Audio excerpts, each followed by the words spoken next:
Então vamos lá, aprendizagem viva.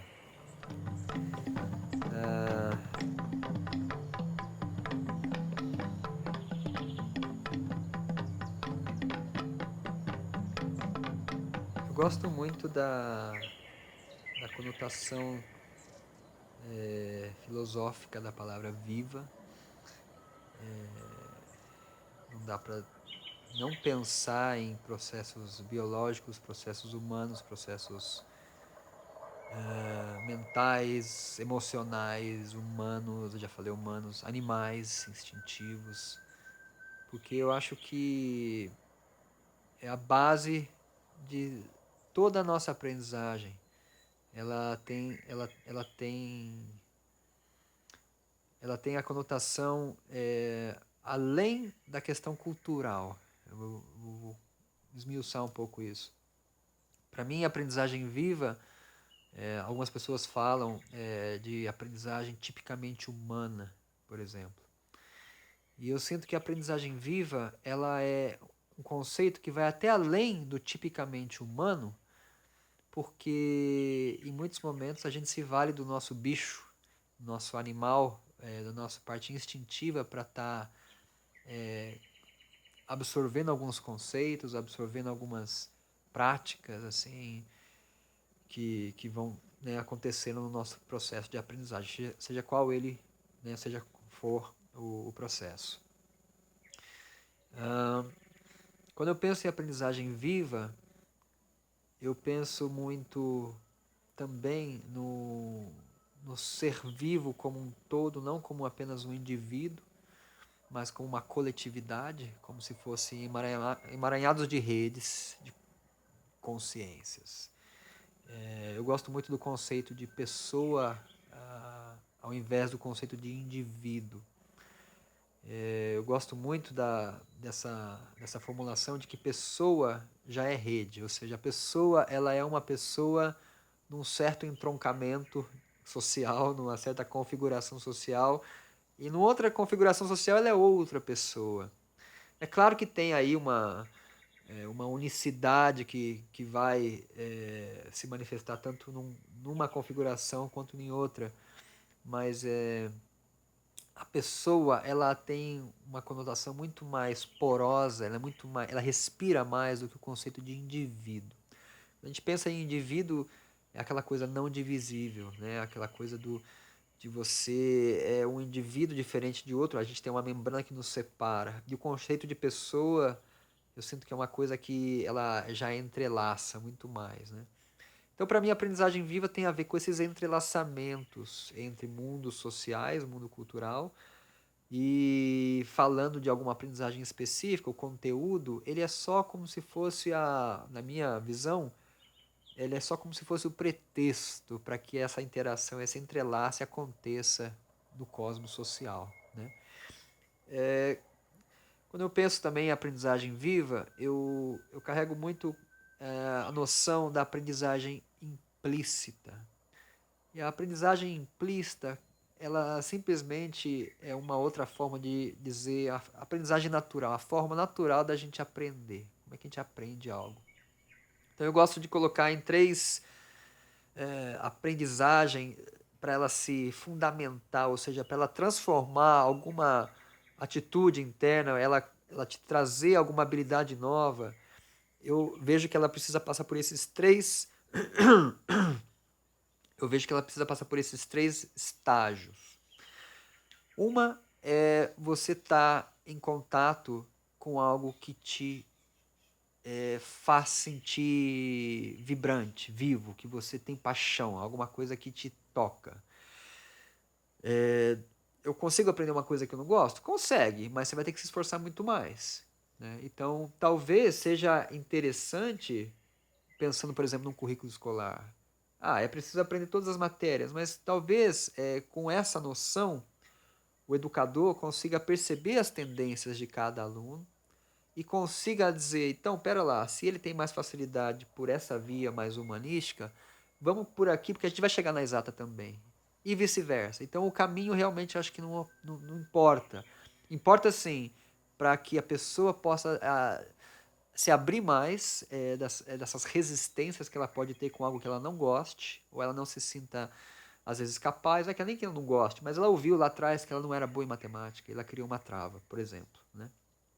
Então eu acho importante ela, primeiro, para os caminhos, para os portões da aprendizagem se abrirem, elas serem realmente, se tornasse realmente uma aprendizagem viva, significativa para a pessoa, tem que começar com algo que ela se sente confortável, né? Que seja qual for o assunto. Uma vez que ela está em contato com algo que ela ama, que ela tem alguma paixão, ela tem um interesse, pelo menos que seja, por mais superficial que seja, mas alguma coisa desperta aquela pessoa, porque há momentos na vida que a gente encontra alunos que estão assim num processo de apatia muito grande. Eles já não têm mais interesse em aprender.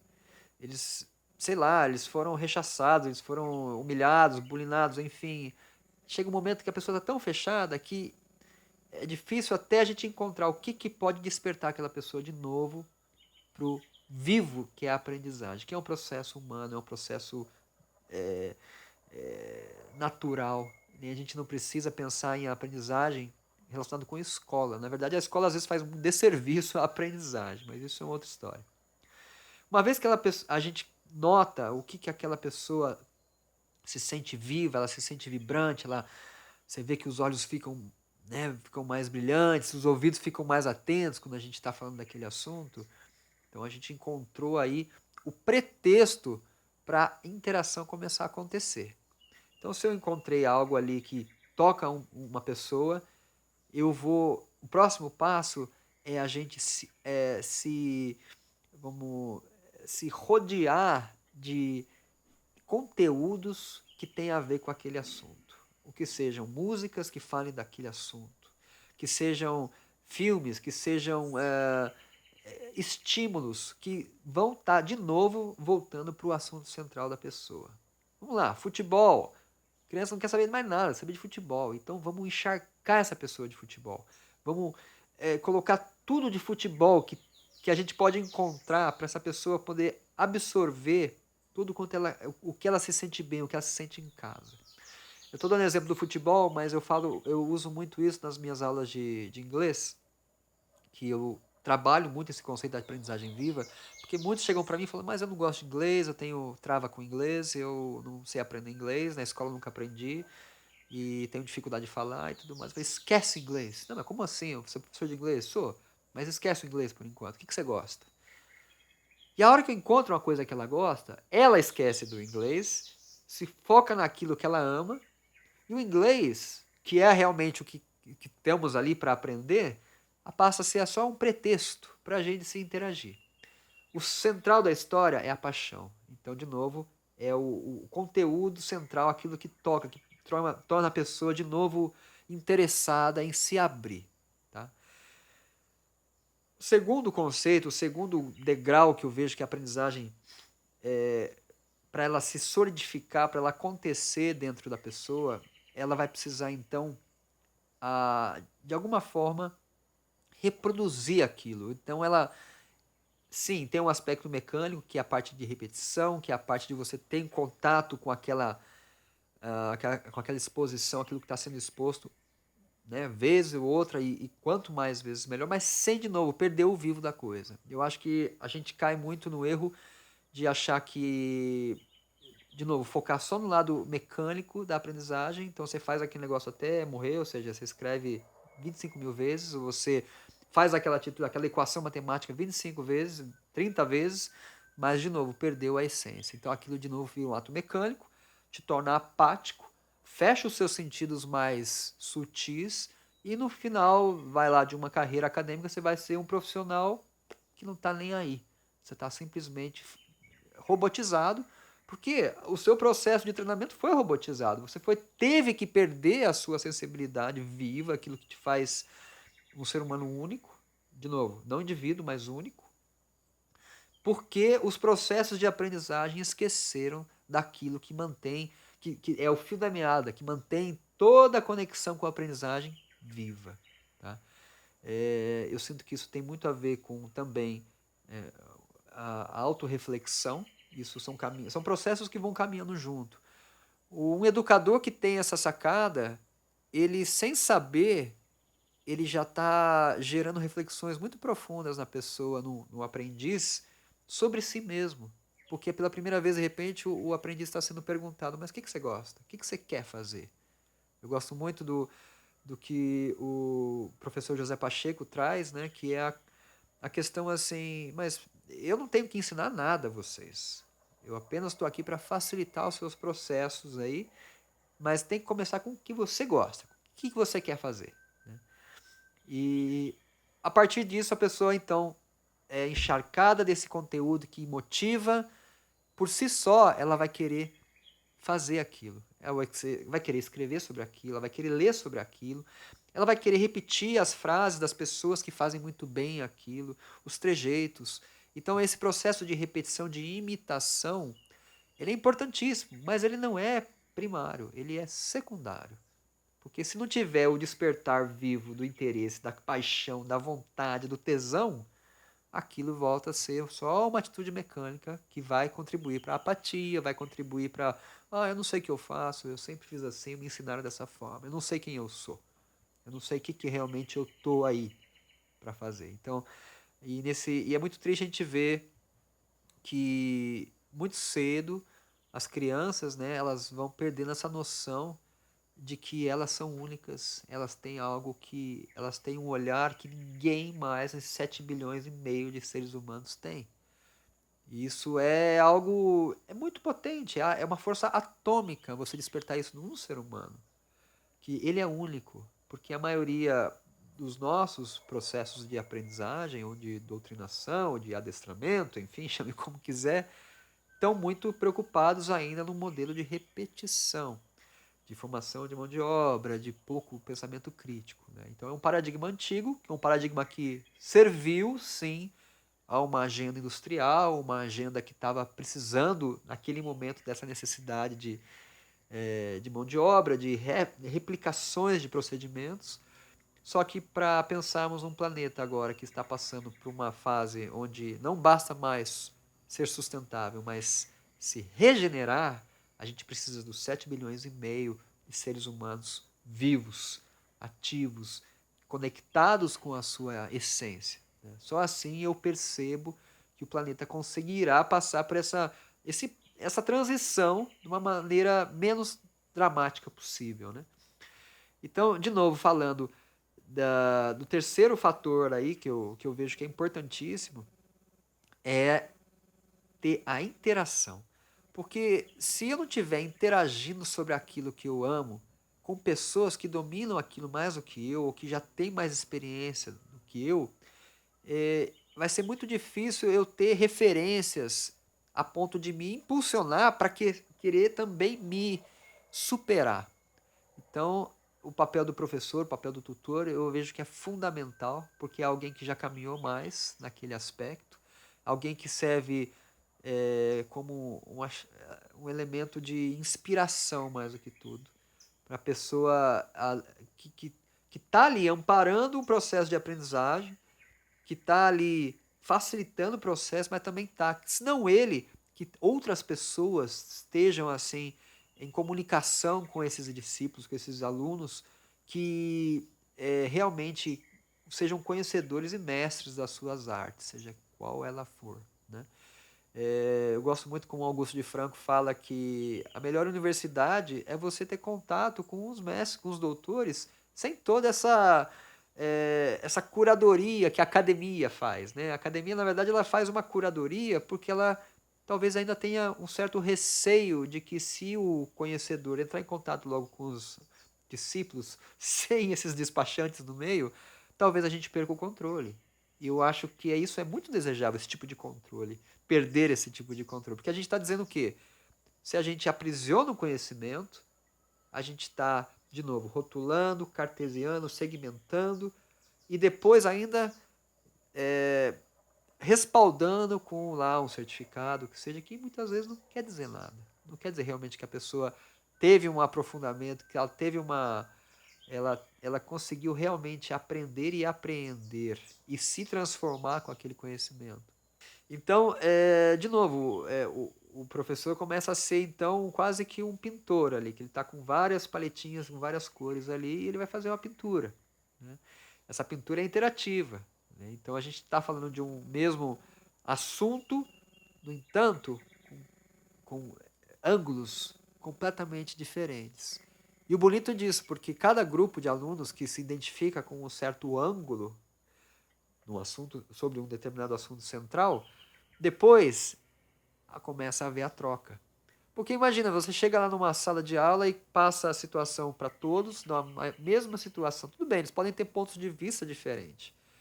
E a interação entre as pessoas também ainda não é estimulada. Isso que é uma outra coisa que eu vejo que está bem defasado hoje, ainda no sistema educacional, de ainda temos a noção de que é o professor que retém esse conhecimento, quando na verdade o conhecimento já está, inclusive nas pessoas, nos alunos ali, riquíssimos de conhecimento, só que são mecanismos agora que nós temos que ir encontrando para elicitar, né? Tirar isso de dentro. E eu acho que a melhor forma de a gente fazer isso é gerando confiança e tocando o coração de cada um. Com o quê? Com aquilo que toca, que faz a pessoa ficar viva. Então, eu vejo que essa forma, ela é muito mais eficaz. Eu acho que a gente precisaria muito menos tempo dentro de uma sala de aula, porque a gente sabe que o tempo, quando a gente está fazendo algo que a gente ama, ele passa muito mais rápido. Significa o quê? Que o relógio continua o mesmo, mas você está absorvendo coisas numa velocidade muito maior do que você estaria numa situação que não te diz nada, que não te toca, que você está ali simplesmente se fechando emocionalmente, porque se você não fechar, você não vai aguentar, né? E para coisas piores que acabam acontecendo, né? Que depois que a gente pega mesmo o trauma do que a gente entende como sendo o processo de aprender, a escola, né? As crianças elas começam super abertas para o processo de aprendizagem, mas chega lá no Fundamental 2, a situação muda completamente. Então o que a criança gosta de ir? Ela gosta de ir pelos amigos, não pelo conteúdo, não pelo professor. É raro, eu na verdade não conheço uma criança, um adolescente, pré-adolescente, que fale, não, eu vou porque eu gosto de aprender. Eu não conheço. Eles vão pelo social, eles vão de novo, pelo interacionista. Então, pera lá, então a vida está dizendo isso para nós. Conteúdo não está interessante. A forma, muito menos. Poxa, mas olha só o terceiro elemento, interação, eles estão lá. Eles querem ir lá por causa que os amigos vão estar lá. E eles estão aprendendo muito, mesmo que fiquem lá fazendo nada, entre aspas, jogando videogame, eles estão aprendendo muito, porque nessa socialização, muito aprendizado está acontecendo. E outra coisa que eu vejo que também acaba sendo podado hoje em dia, os jovens com essa cabeça, crianças, jovens assim, com essa cabeça conectada, né? Os caras já têm um Wi-Fi dentro da cabeça. E essa discrepância que a gente colocou a tecnologia como sendo um artifício que vai, em muitos casos, melhorar, sim, que a escola que ganha computador fica tudo orgulhosa, porque tem computador, tem um laboratório, tem isso, tem aquilo. Ao mesmo tempo, eles não podem usar lá o celular dentro da classe. Eu tenho um exemplo interessante que eu era professor de artes numa escola aqui na periferia de São Lourenço, e, e no primeiro dia de aula eu comecei a colocar algumas coisas no quadro, e falando um pouco do como é que seria então o planejamento, que não ia ter prova, primeira coisa, que eles iam se testar, eles iam se avaliar e eles dariam as próprias notas. Bom, já causou um choque dentro da escola pública, né? Como assim? Não vai ter prova e a gente que vai dar a nota? Ah, tá fácil, né? Falei, só que não. Não é tão fácil assim como você imagina, mas tudo bem, vou chegar lá. E a primeira vez que eu preenchi o quadro, já vi alguns ali mais dedicados começaram a escrever e outros nem aí. Então, ou seja, eu tinha, né, o cenário normal, os CDFs lá, a galera que adora, que faz tudo que nem o professor pede, e a galera do meio pro fundo que, falou, aí, o cara falou que vai ter prova ainda, não quero saber de nada. Aí eu falei, bom, aqui eu vou precisar ou de uma varinha mágica do Harry Potter, ou, sei lá, dos meus superpoderes enfim, para juntar essa turma toda. O que eu vou fazer? Eu falei, galera, não precisa copiar, não. Vocês têm telefone? Opa, opa, opa! Todos, sem exceção, tiraram o telefone do bolso. Falei, galera, é só bater foto. Aí o queixo caiu. Como, professor? A gente não pode usar. Eu falei, não, na minha aula vocês podem. E começou lá a bater foto, aí claro, ia tirar selfie, aí não sei o que, aí o professor que é legal, bacana e tarará, e começou a mudar o clima, claro, virou uma festa. Aí eu tive que também, claro, conter esse ano, porque eles não estão acostumados com essa liberdade. Você chega lá, saiu vamos dizer, das algemas ali, de carteira, olhando na nuca do outro, você fala, galera, vamos sentar em roda? Ó, não precisa copiar nada, só bater foto. Ou seja, era muita liberdade. É claro que depois, no dia seguinte, na semana seguinte, eu cheguei, a diretoria tinha caprichado, assim, tinha feito um posterzinho lindo, colocaram assim atrás da minha lousa, dizendo proibido o uso de celulares. Foi um dos motivos pelo qual eu não continuei nessa escola, porque a minha intenção não era bater de frente, mas era pelo menos plantar uma sementinha na cabeça dos alunos. Eu quero vocês vivos aqui, eu não quero vocês máquina. Né? E até hoje, alguns deles me veem na rua, me cumprimentam, ficam muito felizes. Eu fiquei muito pouco tempo nessa escola, foram assim 6 semanas apenas, mas assim já foi o suficiente para ver que os alunos não estão acostumados com a liberdade e o que dirá dos dirigentes, o que dirá dos professores, dos diretores. Então eu acho que a gente tem que devagarzinho realmente chegar e dar asas do dia para a noite. Não funciona também, porque a gente tem que aprender a voar. E eu acho que o aprender a voar é mais interessante do que você chegar lá e dar toda a liberdade do mundo. Isso também foi a minha lição. Eu cheguei com muita liberdade e depois aprendi que eles ainda não tinham aprendido a voar. Né? Tanto é que quando eu precisava de dar uma certa disciplina, porque realmente eu chegava num ponto assim que era tipo assim, o que está acontecendo na sala do Tiago? As minhas broncas tinha que ser em forma de rap. Então eu tinha que literalmente rimar e torcer que a minha rima dá certo e para poder então realmente ganhar de novo o respeito daquele aluno. E realmente foi lindo ver isso acontecer. Algumas vezes tive que usar esse artifício de estar rimando ali e contando a minha história. Olha, eu estou aqui com muita educação, por favor, você aí, o meu irmão, fique tranquilo, porque senão, e tarará, e tarará, e tarará, e por aí ia, né? Na pegada, no calor do momento, com 30 alunos te olhando, dizendo, o que está acontecendo? Então foi muito bonito ver que eles respondem algo que é vivo neles. É óbvio, na verdade, eu não estou falando nada, não estou. Tipo assim, é tão óbvio, parece que a gente não quer ver, de tão óbvio que é. Então eu acredito muito nesse conceito, nessa forma de, de trazer o conhecimento, que acho que é a coisa mais bela que a gente pode ofertar para alguém, né?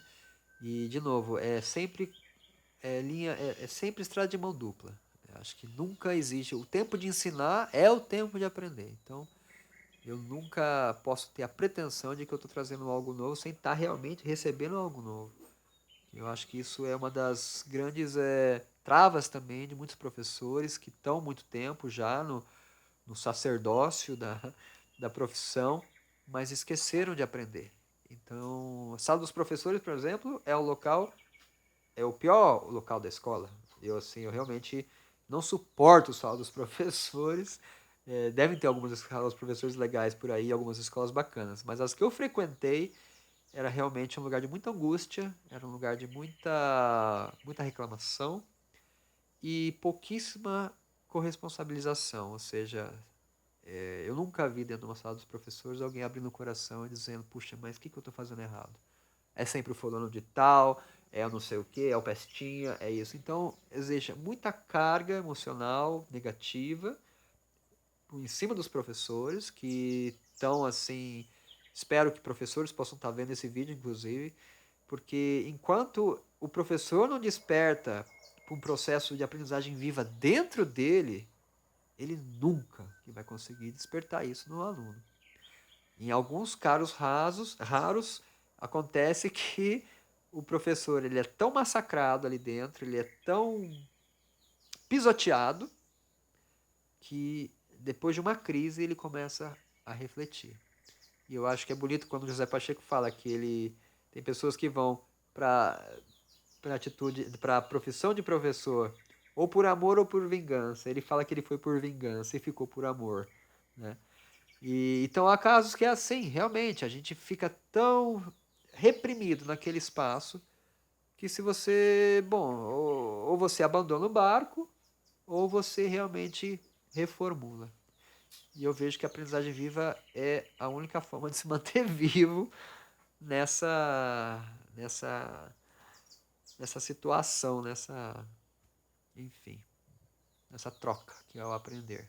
Bom, o que, que eu conheço do professor? Bom, eu sou assim suspeito para falar porque sou um grande admirador do professor José Pacheco, conheço pessoalmente, somos amigos e tenho um carinho muito especial por ele assim, porque o que eu vejo nele não é nem em tanto assim, não é um método. As pessoas perguntam de método, ele fala não há método. As pessoas perguntam para ele de técnicas, ele fala não há técnicas. Aí você fala, professor, o que que há? Ele fala, ah, amor. E, e o que eu vejo é realmente é a personificação do amor na arte de lecionar, ele nem se considera um professor. Ele fala que chegou um momento que ele teve que excomungar o professor que havia dentro dele, porque era ele o professor, o arquétipo professoral que era o obstáculo da aprendizagem. Porque ele tentava ensinar, os caras não aprendiam, ele falou, não, quem está errado aqui sou eu. Então essa autorresponsabilização que o professor me fez consciente, assim, né, nesses processos de dar aula, de facilitação de workshops e oficinas, é algo que mais me toca. É algo que como se ele desenvolveu a arte de conduzir porque ele desenvolveu a arte da empatia. Então ele percebe as pessoas, ele conversa e fala o que, que nós vamos fazer, o que, que você quer fazer, o que, que você quer fazer.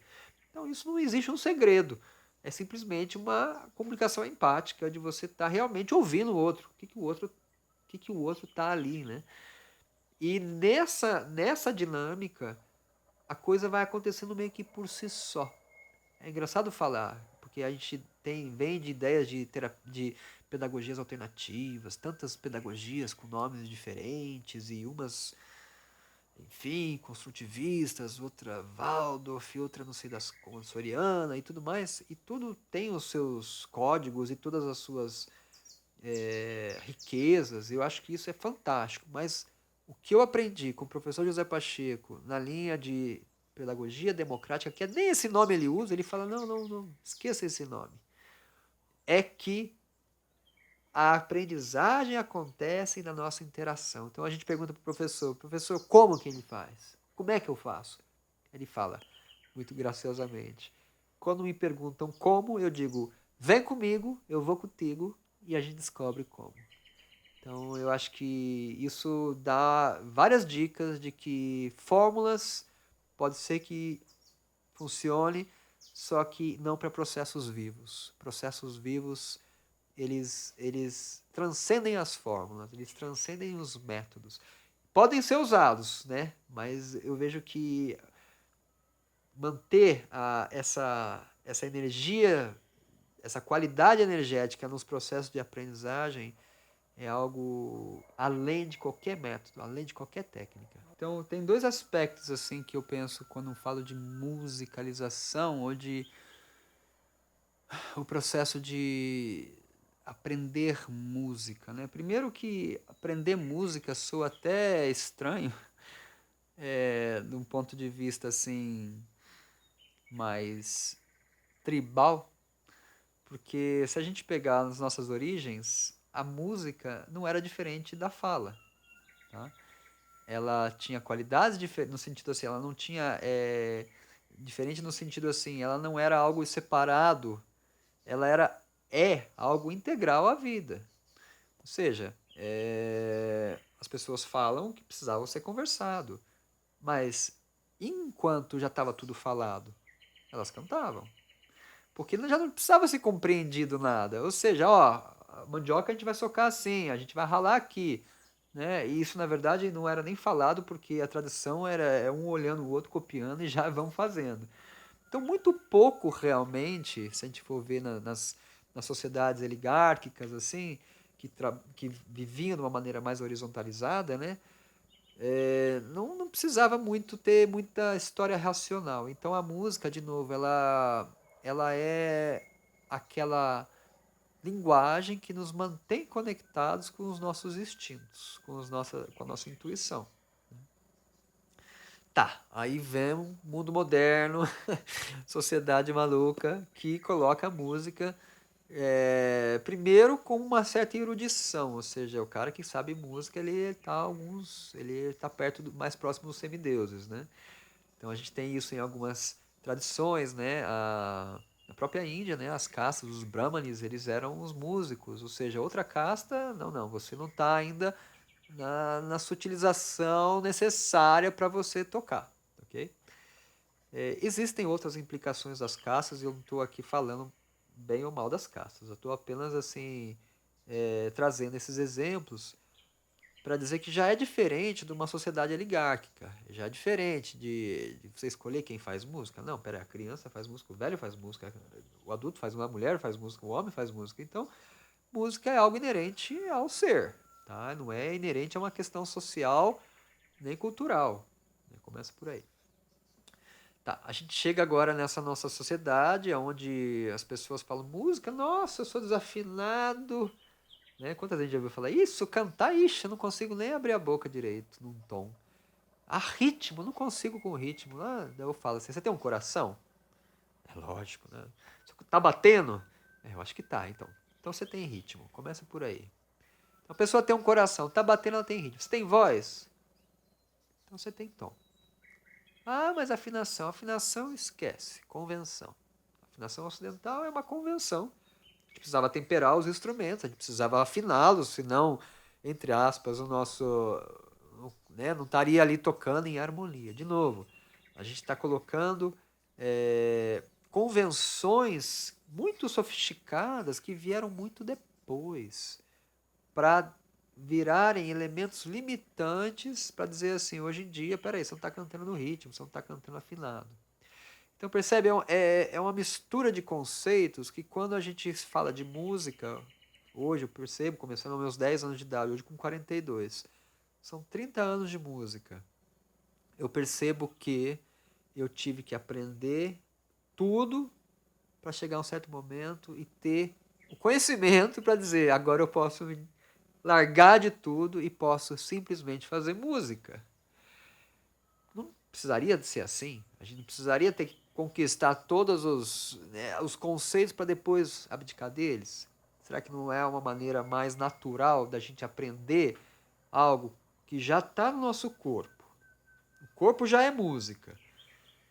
Já está na nossa voz, já está em tudo que está à nossa volta. E a gente começar, a partir disso, se necessário for, desenvolver conceitos. A partir da prática. Então, nessas minhas experimentações, eu tive um momento de eureka, que eu fui comissionado por uma escola para fazer um instrumento, que é um instrumento que já existe, não tem nada de novo nele, que são tubos que colocados num rack de madeira que se bate com um chinelo ou com uma borracha, uma coisa dura, e ele emite o som de acordo com o tamanho da coluna de ar daquele tubo. Okay? E eu estou lá naquele meu momento, sem intenção nenhuma, e a hora que eu estou colocando os tubos no rack, o tubo cai da minha mão. E eu fiquei espantado, que eu gostei muito do som que ele produziu, a hora que ele caiu no chão. E eu pensei, peraí, se eu colocar esses tubos todos presos nesse rack, vai ser para uma pessoa tocar. Mas se eu tiver que cada tubo é um instrumento, ou seja, em vez de 5 tubos, uma pessoa tocando, são 5 pessoas tocando e interagindo. Aí a minha cabeça explodiu e eu comecei a desenvolver o que hoje eu chamo de tubom, que é um instrumento que me ensinou de uma maneira ao acaso que é possível fazer música polirrítmica, ou seja, uma música que se vocês quiser, se você quiser escrever na partitura, você vai ter dificuldade técnica, porque ela muda, a cada compasso ela muda a armadura, não a armadura de clave, desculpa, o compasso. Então, se nos primeiros é 2x4, às vezes é 3x4, às vezes é 6x8 e vai, porque é algo, um processo muito vivo, ou seja, é uma música altamente complexa. Algumas tradições, me lembro agora do povo Baka, do oeste africano, eles usam cantos polirrítmicos e polifônicos. E muitos musicólogos já tentaram escrever partitura disso e não conseguiram, porque realmente é algo muito visceral e algo muito complexo. Eu estou falando disso por quê? Porque a gente vem do complexo e com o tempo a mente racional não dá conta. Então por isso que a gente tem que dar nome para as coisas. A natureza é altamente complexa, você olha isso aqui, é totalmente. Cada planta, cada bichinho, é muita complexidade. Mas aí a mente não consegue absorver tudo isso. O sentido, sim, a mente não. A mente precisa segmentar, colocar tudo no seu compartimento para começar a fazer sentido das coisas. Então, é interessante você pensar nisso, que você pensa que quanto mais a mente racional se desenvolve, mais desconexão do ser com a natureza. Por que será, né? Porque a mente realmente é aquele momento, é aquele instrumento de dissecar, de dividir, de organizar. E, e a unidade da natureza, ela não tem essa diferença, ela não tem essas separações. Bom, vamos lá. O instrumento, ele proporciona então que você, através da interação, você comece a descobrir uma música emergente. Eu gosto de falar que é quase uma conversa musical. E é uma conversa, sim, de fato. Me vem na cabeça um filme chinês, onde dois samurais estão para lutar. Só que a luta deles, antes de ele realmente lutar, cada um pega um instrumento e começa a tocar, expressando toda a emoção que ele está sentindo em relação ao oponente. E chega um momento que eles estão conversando musicalmente. Chega um momento que a música silencia, ou seja, a batalha já estava definida. Então eles já quase nem precisam lutar, mas ainda há a luta e de fato já estava definido. Porque os instrumentos estavam só traduzindo tudo aquilo que eles já estavam sentindo um pelo outro. No momento que eles chegaram naquela harmonia, a coisa já estava definida, não precisavam cortar a cabeça um do outro.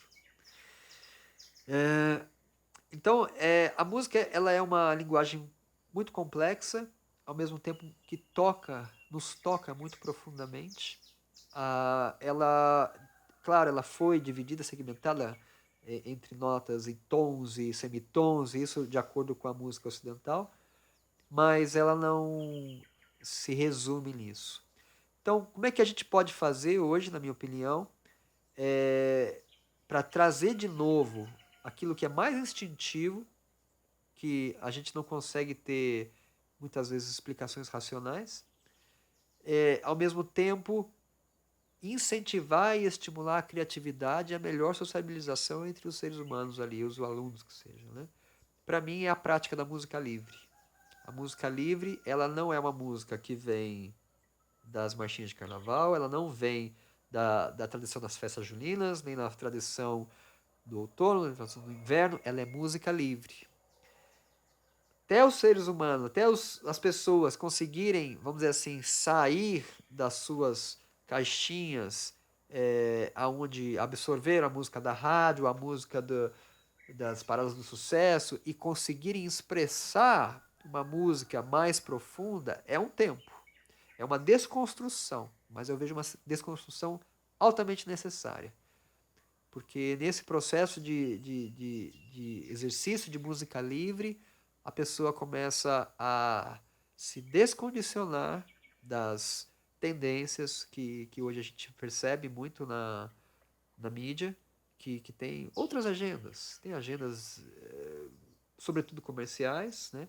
Também tem muita agenda de erotização, tem muitas outras agendas que não tem nada a ver com a expressão da complexidade das nossas relações.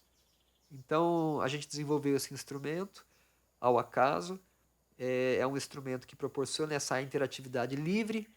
Ela ensina, ao mesmo tempo que ela proporciona isso, ela ensina o que é o intervalo musical, o que é um acorde, o que é um ritmo, o que é a polirritmia, o que é, enfim, tudo que a gente entende como música de fato, né, como conceito. Só que sem esquecer daquele lado mais, na minha opinião, mais essencial, que é expressar algo que a mente não consegue alcançar. Então, vejo que isso é muito importante na formação de uma pessoa. O que a gente nota quando as pessoas ficam um tempo tocando os tubons é que elas entram assim num espaço zen, realmente, e uma sensação de bem-estar. E me chama muita atenção essa coisa presta atenção no resultado das coisas. Você toca um violão tentando imitar o Thiago York, talvez você se frustre, talvez você não vai ter a voz dele, a melodia dele, o violão sai meio arranhado, ou seja, de novo, sempre comparando. Agora, eu não vi até hoje uma pessoa, depois de uma roda de interação com o Tubon, dizer: puxa, eu queria ter tocado que nem o Duda Neves. Eu queria ter. Não existe isso, porque é simplesmente deixar a música que está dentro de você emergir. Isso contribui para a sua autoconfiança, você começa a ter uma relação de amorosidade com outra pessoa, porque os sons se interagem, então você depende do som que você está ouvindo para o seu fazer sentido. Então essa é um exercício democrático, vamos dizer assim, né, aplicado na música. E eu acredito, gostaria muito de ver esse instrumento ser pesquisado mais a fundo para perceber assim realmente melhorias na qualidade de vida de uma comunidade que tem a prática de praticar música livre, de uma maneira muito solta, sem pretensão, sem expectativa nenhuma.